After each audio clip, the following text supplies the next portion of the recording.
Hey everyone, and welcome back to OntarioCryptids. I hope you all enjoyed last week's field investigation episode. Today's episode will be about three brothers following the information taken from a documentary they had watched together. Instead of me giving away too much information, let's get right into their expedition. This again is a long one, so before we get started, let me first do my spiel.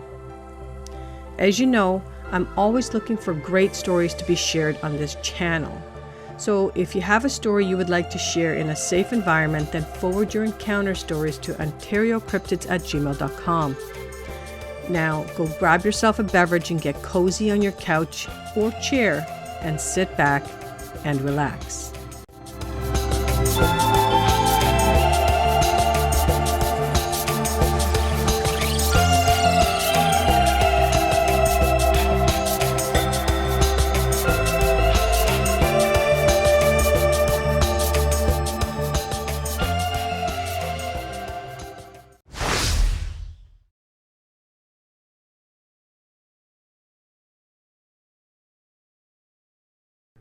Okay, so this expedition takes place in the spring of May 12, 2010. It takes place in Siskiyou County, California, and the nearest town is Wairika, and I hope I said that correctly. So let's get to it. The specific location is not given. This is my best guess. That entire area is just gorgeous. Lots of mountain ranges, lots of forest in between. It's just a beautiful setting. Anyways, let's get right to the expedition. This trip was in actuality an expedition my brothers and myself had planned into the mountains of Siskiyou County. Our rationale came from an obscure Californian document called the Hermits of Siskiyou, which records one of the earliest Sasquatch encounters in the state as having occurred in this area. In addition, the book also goes on to note that it was well known amongst the locals at that time that these creatures wintered in the caves, makes winter quarters in some of the caves of the Marble Mountains. We also felt that since we would, in all likelihood, be the first people into the backcountry this early in the season, it would increase our chances of encountering some sort of activity. An early scouting trip on May the 10th supported our suspicions. Late afternoon on Monday, May the 10th, we left our hotel in Wairika and headed out into the mountains to familiarize ourselves with a trailhead we would be using early the next morning for our hike into the valley. The weather was quite raw, chilly, with cold rain. At approximately 4 p.m., as we were winding up the Forest Service Road, we came to what we may be described as an overlook or turnout. We decided to pull over and get our first real look at the mountains we would be hiking into the next day. We stopped a Jeep and my two brothers bounded out of the front and began taking pictures. I was just opening up the rear door on the passenger side when I suddenly heard what I can only describe as a loud and prolonged "ah" coming from my 11 o'clock from a low hill roughly 400 yards away.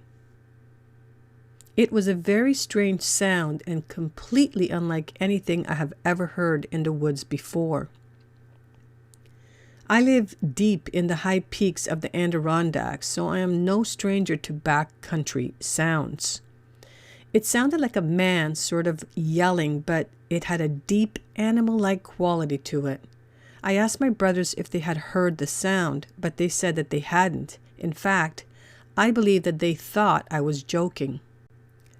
After a few more minutes of snapping pictures, glassing the slopes and waiting around to see if whatever had made that sound was going to make it again, it didn't, we piled back into the Jeep and continued up the mountain.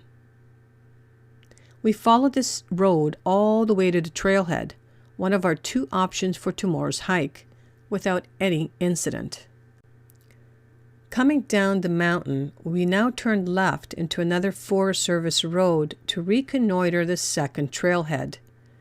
conditions immediately went from raw to terrible. This Forest Service road is unpaved, and a cold rain now changed to snow the higher we climbed. Our elevation at this point was somewhere between 3,500 to 4,000 feet. There had obviously been snow at some point earlier because the road had roughly 1 inch to 1.5 inches of old snow scattered on it and piled up on the sides in patches. My brother suggested that we might want to get out of the Jeep and scan the sides of the road in order to see if we could come upon any kind of tracks. We were not thinking Bigfoot at this point. We were just trying to get an idea of what kind of animals we might be encountering in the next few days. Almost immediately, we found some large and clear bear tracks. These were good-sized tracks, and I would guesstimate that they were from some 300 to 500-pound animal. Again, I live in the Adirondacks, and we are well stocked with bears. I mentioned these tracks because as we were following them up the hill, we came across a very different set of tracks. At approximately 4:45 p.m., we encountered a second set of tracks crossing the road. These tracks were moving perpendicular to the bear's track we had been following and were clearly not bear tracks. The first track was approximately 17-18 inches long and 6 inches in width. It looked exactly like a naked human's footprint, but there was little visible arch. In other words, it was rather filled in where you would expect the arch indentations to be. The print appeared to be from a right foot, and clearly defined big toe was visible. It also seemed as if the bear we had been following had stepped directly into the track, but it in no way obscured what we were looking at. These two types of tracks were directly before us, so that I can say, as far as comparison between the two, this new set of tracks had come from some completely different animal. Following the track, a second track was discernible roughly 4 to 4.5 feet from the first track across the road. This track was much more degraded than the first track, but appeared to be from a left foot of consistent dimensions with the first. The conditions wouldn't allow for any casting, and besides, we had left nearly all of our equipment back at the hotel. This was supposed to have been an in-and-out scouting run, and consequently we were poorly prepared to document any findings. The spotty snow and the lay of the land discouraged our finding any more tracks, and so, snapping a few pictures, we continued up the mountain to the junction near the lake. I must add at this point that our finding of these tracks in no way involved any skill on our part. This was an instant of pure dumb luck.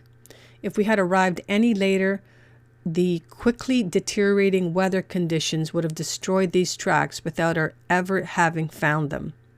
We were extremely lucky to have come across them when we did. It must also be noted that there was no signs of anyone else having come into this area before us. The only tire tracks in the mud and snow on the road had come from our Jeep.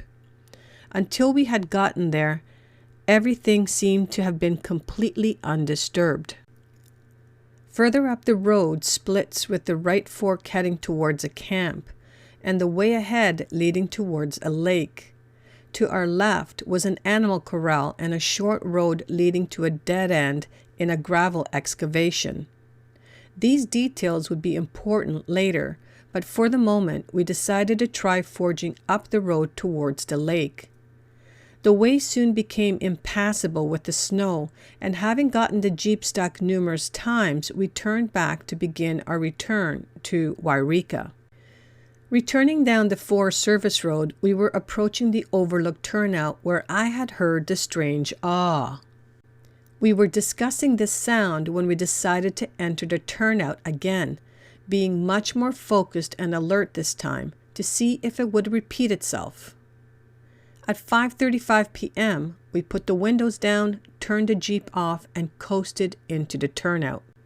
Almost immediately, The same prolonged "ah" came from the same direction from which I had heard it the first time. My brothers in the front seat said, "I heard that," and we all got out of the Jeep. It was deathly quiet after we had gotten out, but two of us had definitely heard the sound this time as we had entered the turnout. After waiting for a few minutes for a repetition of the same noise and getting nothing but silence in return, my first brother asked my second brother to whoop at the hill which the sound had seemed to come from. I was returning to the Jeep when my second brother let out a large, bone-jarring whoop, a skill he apparently learned on 2 previous official BFRO expeditions. I did not hear it, probably due to my position in the Jeep, but my first brother said that within several seconds of my second brother having whooped, 5 to 6 hard wood knocks suddenly came from the same hillside where he and I had heard the strange vocalization. We are all very clear on what happened next. We were all out of the Jeep now, straining to hear if we could catch any more wood knocks when a blood-curdling scream suddenly came from our 2 o'clock. It was a very high-pitched, prolonged, almost feminine-sounding scream that seemed to be coming from a fairly good distance away. I don't want to speculate on exactly how far. The scream did not in any way sound like any type of big cat or some kind of bird. It sounded like a loud human scream. It was startling and more than a little unnerving. My second brother gave another loud whoop, but we got no further responses. After the scream, the woods remained quiet. With absolutely nothing happening, being a little rattled, and with the evening closing in, we got back into the Jeep and drove to Wairika for the night. May 11th. The weather conditions were beautiful as we drove into the camp trailhead early in the morning to begin our hike into the valley. Temperatures were expected to be near the 70s and the sky was bright and clear.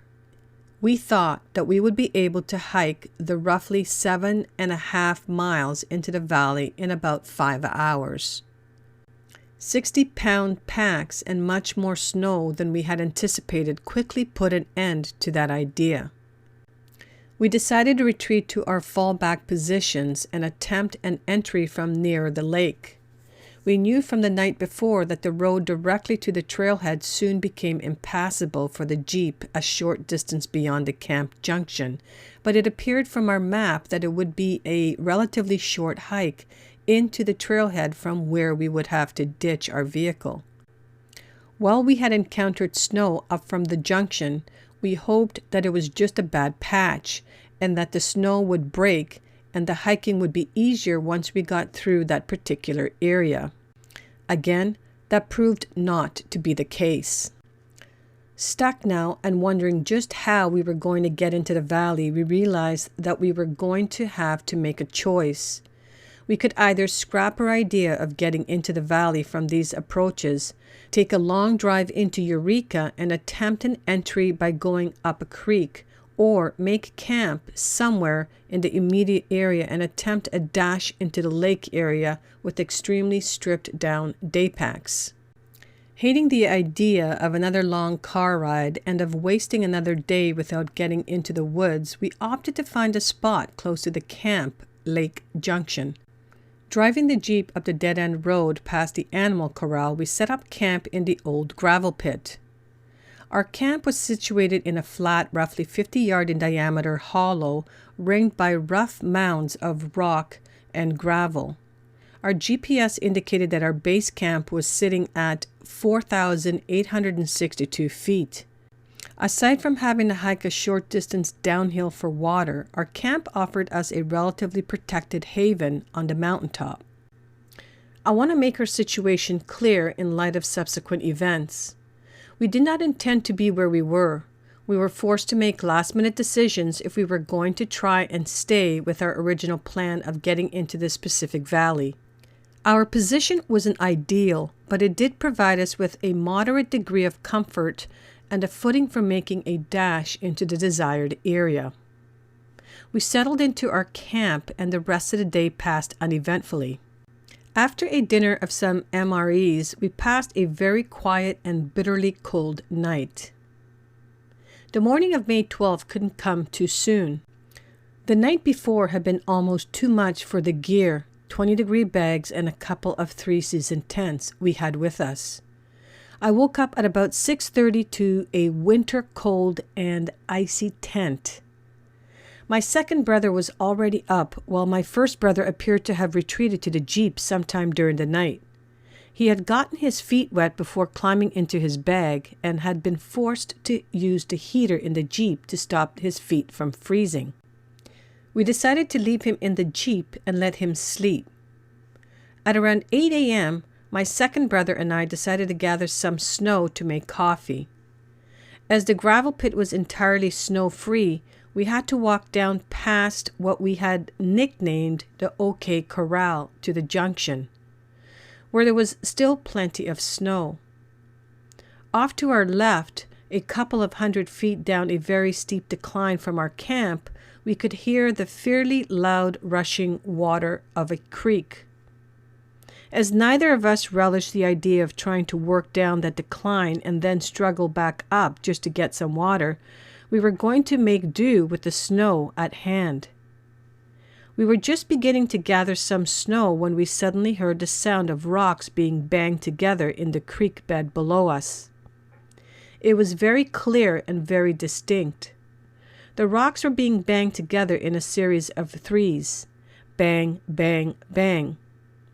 There were always 3 bangs, with equal intervals between strikes. To me, these bangs sounded entirely deliberate. After the first 3 bangs, I said to my brother, "Did you hear that?" He was replying that he had when the rocks banged again. Thankfully, I had brought a handycam with us, and I now started shooting. My brother decided to try another of his whoops to see if he could get any response from whatever was banging rocks together in the creek. He let out his whoop, and after 5 seconds we suddenly heard 4 loud bangs from down in the creek bed. Again, these were very loud bangs that were clearly being made by whatever was down in the creek smashing stones together. The last series of 4 bangs were clearly picked up by the handycam. After the last series of bangs, there were no more sounds from down in the creek. Excited and a little flustered, we rushed back to the camp to wake up our brother in the Jeep. After getting him up, we told him what had happened when we had gone down to gather snow. He was excited, but said that he had been sleeping and had not heard a thing. A Zoom H2 that we'd been running at the same time may have picked up the banging in the creek, but has not been properly reviewed as of this writing. At roughly 9 a.m., my second brother and I were sitting around drinking coffee and getting things ready for our attempted dash into the lake area. My first brother was walking towards the steep slope on the edge of our camp that led down to the creek when suddenly a very loud canine bark startled all of us. The bark sounded like a large dog's woof. The sound had come from close below us, somewhere back in the direction of the OK Corral. We all looked up, and I fully expected to see a big dog come running down into camp being followed by a ranger. No such dog or ranger appeared. In fact, we looked everywhere to find the animal that had made the sound, but nothing was moving on that mountain. I have heard deer and elk bark, and this deep woof was nothing like that. It sounded exactly like the biggest dog in any suburban neighborhood. While that sound wouldn't seem out of place back in civilization, it seemed entirely out of place and strange in our isolated setting. It was so out of place that we all noted it. Unfortunately, I had already packed up the Zoom for our hike and completely missed catching the sound. Cleaning up and shouldering our packs, we struck out for the lake. We started walking up the Forest Service Road, making for the trailhead. From the trailhead, it would be what we had read was comparatively easy, little over a mile hike into the lake. From this lake, we would be within striking distance of a second lake, which figured into 2 sightings reported from last year, 2009. It seemed pretty straightforward. It wasn't. As the road rose up from the junction, the snow got worse. We would go through large patches that would come almost to our knees, only to break through to long stretches of bare earth. It was slow going, but doable. If we had known that we would be encountering so much snow, we would have been better prepared with snowshoes, poles, and full winter gear. As it was, we were going through terrain in condition we probably had no business to be attempting with woefully inadequate gear. No one said we were smart. About 3 miles in, we encountered a cinnamon bear off to our right, coming up quite a steep slope through a section of burnout. A small to medium bear was lumbering towards us, about 200 pounds. The bear was about 30 yards away and at first didn't see us. We stopped, and not relishing the thought of a closer encounter, we caught the bear's attention and began to identify ourselves. The bear stopped, and a tense 5-minute stare down began. The bear seemed to be standing its ground and didn't particularly appear to want to back down. We yelled and tried to make ourselves look bigger, but none of these seemed to impress the bear. I make this point because before me, at relatively close range, I was able to observe a native bear in the wild and to see how this bear would move through these woods. This would become important later. After yelling and waving from what seemed like a long time, a can of counter-assault was produced and we got ready for the bear. Suddenly, my first brother, having had enough of this war of wills, shouted an expletive and began throwing rocks at the bear. This did the trick, and the bear took off and ran back down the slope. I say this again to emphasize that I had before me a living example of how a bear looked running through these woods. We continued trekking into the trailhead, coming across deeper and deeper patches of snow, until we finally reached the true start of our hike at about 2 o'clock. Post-holing now into snow at times up to our thighs and waist, it became pretty clear that the inner valley was effectively sealed off. Even though the temperature was in the low 70s and it was bright, sunny day, the conditions were just too much. We decided to make some lunch and then begin the hike back to base camp. We made a small fire and had some MREs. It was after 2:45 p.m. when we started our return to base camp, and the going wasn't any easier on the way back. Later, my first brother confessed that he had begun to feel uneasy at the snowed-in trailhead. He had said nothing to me at the time, but he later told me that he had confessed to our second brother that he felt like we were being watched from the moment we'd gotten there. Much later, after we'd returned home, he said that at points while we had been working our way back to the Forest Service Road from the lake, he had had the strangest sensations. He said that he could feel a prickly feeling along his scalp and that he could literally feel the hair standing up on the back of his neck. He said that he'd never felt anything quite like this before and that this happened twice on our return trip. Subsequently, he began lingering behind my second brother, and I began recording the longer stretches of the return hike with the Handycam. Neither my second brother nor I experienced this uncomfortable feeling of being under observation. Things continued like this until a point approximately 2 miles from camp, the lake junction, on the Forest Service Road. At approximately 4 p.m., I was actually bringing up the rear. We were a little tired by this point, and we had grown quite loud, laughing and talking. I was raising my hand in a sweeping gesture to finally point out at the ridiculously steep grade of the ridge on our right which we were in the process of traversing. As I raised my hand, pointing and making some stupid joke, something suddenly moved on the slope in front of me. From about 30 yards up the slope, something suddenly darted out from behind a tree and ran up the slope to a second group of trees. My first impression was the size of the object. It was big, at least 6 to 6.5 feet tall. My second brother is 6'2", and it was just about his size, if not a little bigger. It was bulky and muscular, and I immediately thought of a jacked-up football player. I could only see it from the waist up due to the foliage and the slope, but what I could clearly see was an upright, muscular form running for the trees. I will elaborate more on this figure in a moment. My second impression was the speed at which the figure was moving. Whatever it was moving over impossible terrain at a frightening speed.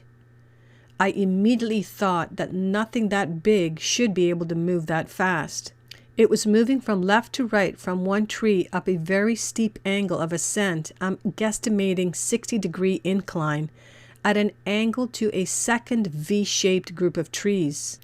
It covered 10 to 15 yards in no time, moving over ground that we would have had to have climbed almost on our hands and knees. Once it reached the second group of trees, it was gone. I did not know what it did or where it went after it reached those trees. I also noticed that whatever this was, it did not bob as it ran. It looked almost as if the figure were gliding up the slope on a track. I can say with utmost certainty it did not move like a bear. This upright figure was nothing like the bear we had seen earlier. Whatever this was, it was unique, and I have never before or since seen anything like it. My last impression was of its color. The figure appeared to be covered with a uniform coat of hair that was 2 to 3 inches in length. The hair was primarily of a coyote or burnt sienna color, but there was also a lot of gray mixed in. Its fur looked almost brindled, meaning that there was almost as much gray as brown. If it hadn't moved, I never would have seen it standing still. The animal blended perfectly into the background. All of this transpired in the seconds it took this animal to travel the 10-15 yards between the trees. Looking back on the figure I had seen, I can say that its form was basically that of an upright human, but there was definitely some gorilla-like characteristics as well. I saw the animal primarily from the side with a great deal of back and shoulder being presented, as if it were turning away from me. It ran with its arms folded across its face and seemed to be looking over the top of its arms as it moved. I could see no features because of this arm covering its face, but a conical head and the edge of what appeared to be a crest were visible. The animal displayed a pronounced musculature, and I was particularly struck by the sheer size of the bicep, its back, and the massive traps. Like a gorilla, I could see no neck. As already stated, the foliage obscured the rest of the animal. I immediately shouted something like, "Over there!" but by the time it was too late and whatever it was gone. I cannot stress enough to anyone who has never seen an animal like this how profoundly disturbing the speed at which this animal is capable of moving is. I had been holding a handycam on standby and ready to go, and I was never able to get a shot off. I believe this is exactly why more of these animals haven't been filmed. They just move too fast. All I could do was stand there pointing with my mouth hanging open. My brothers asked me what was going on, and I tried to tell them I know that they did not believe me at first. I kept insisting that I'd just seen a Bigfoot run up the side of the mountain, and gradually they started to realize that I wasn't joking. We stood there for a few minutes, gawking and staring up the side of the mountain into the trees, but there was absolutely no sound or movement coming from the direction in which the creature had gone. My second brother went as far as to try using some samurai chatter in hopes of eliciting some response from the animal if it were hiding close by, but there was no response. After about 10 minutes of nothing, we decided to continue our way back to camp. I know that this was a decision that will frustrate many people who might read this report, and it deserves a word of explanation. On my part, the thought of climbing up that slope to search for prints, hair, or possibly even another look at the animal did not even enter my mind. I must stress that the thought was never there to be dismissed. It was inconceivable. Now, I equate it to sitting in a small boat fishing when suddenly something large and unknown cruises under your boat. You do not think of jumping into the water to see what that large thing was. This is not fear. From my brief experience, all I can say is that you do not naturally want to move closer to one of these animals. The reason is as simple as that. Ironically, although my brothers hadn't seen the animal, they didn't discuss going up the slope either. It just didn't feel right. From that point on, although we were all keyed up and anxiously waiting for something else to happen, we returned to base camp without further incident. It was now sometime after 5 p.m., and we had some decisions to make.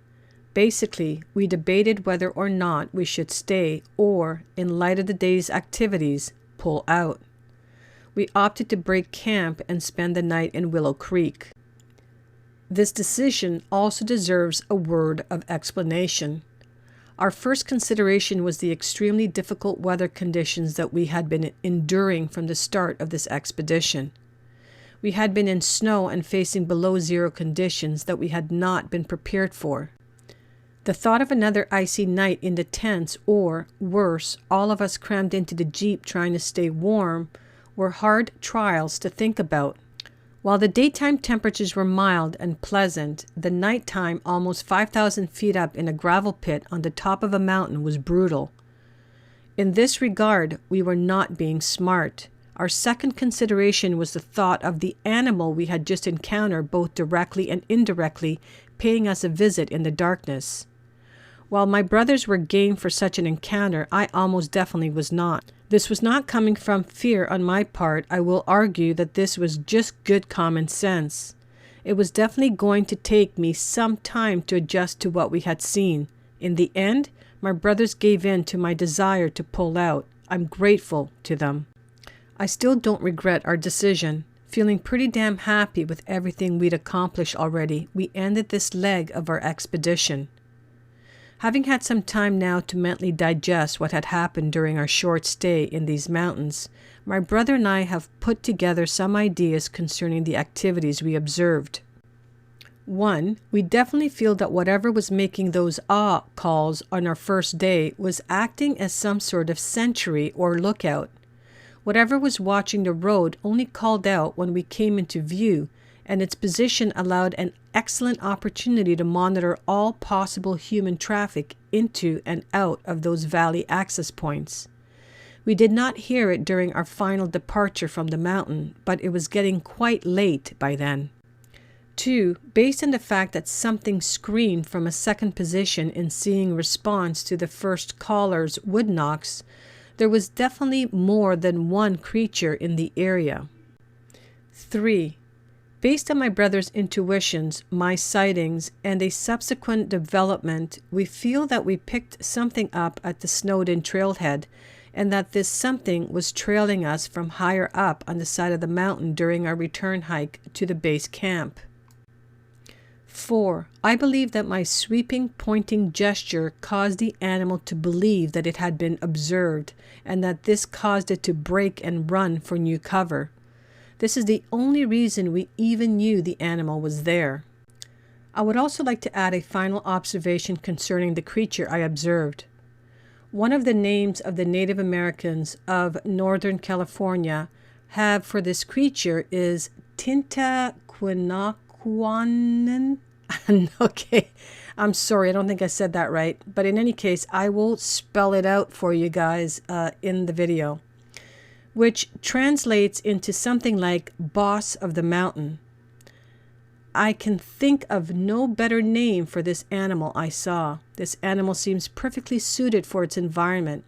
It can blend into and move through its terrain at will. Its size suggests a lot of power, and its speed is startling. It outclasses us in the backcountry in every possible way. This animal could have, if it had wanted to, taken us at any time, and there would have been very little we could have done about it. It definitely deserves our respect and protection. I would also like to add 2 postscripts to this report. On May 13th, we stopped by the China Flat Museum to see the Bigfoot wing. While we were there, we were talking to Peggy McWilliams from the museum about what we've experienced during our short stay in those mountains. After some interesting comments on her own part about those caves near the rim, she called our attention to a gentleman who was just entering the museum. This gentleman turned out to be Al Hodgson. After some brief small talk, we told Mr. Hodgson about our recent experiences. He was quite interested, and at several points during our story actually made the comment, "That sounds about right."